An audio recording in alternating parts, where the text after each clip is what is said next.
Le répiquage du teff permettra de réduire considérablement vos coûts des semences et augmenter votre rendement.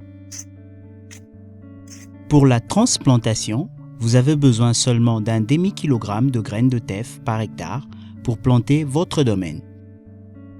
Vous devez cultiver des plantules dans un lit de semences très fin, fertile et bien préparé.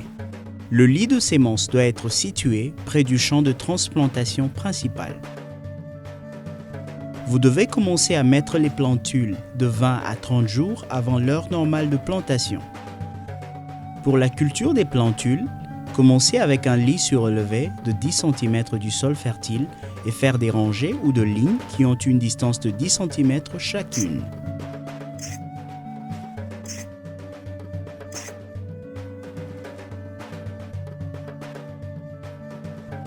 Vous pouvez ajuster la hauteur de votre corde sur la tige de soutien, plus loin ou plus près du sol, pour obtenir la distance de la terre que vous préférez.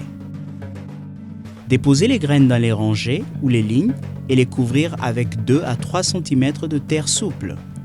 Appliquez de l'eau et enlevez les mauvaises herbes près de votre plantule régulièrement.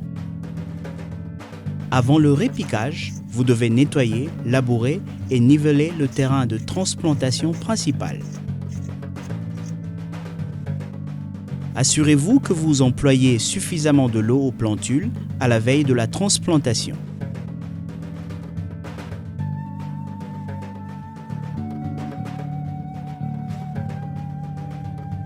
Vous devez transplanter seulement lorsque le champ principal est humide, très humide ou même saturé d'eau.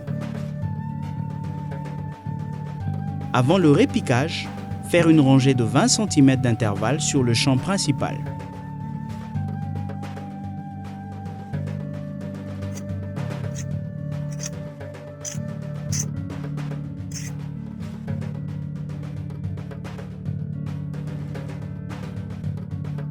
Appliquez le DAP dans les rangées de champ principal avant le répiquage et le couvrir avec de la terre souple.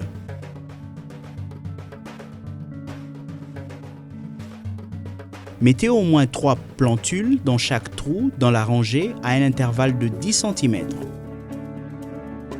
Lorsque vos plantules sont bien établies, appliquez la moitié de la quantité recommandée de l'uréa dans les rangées.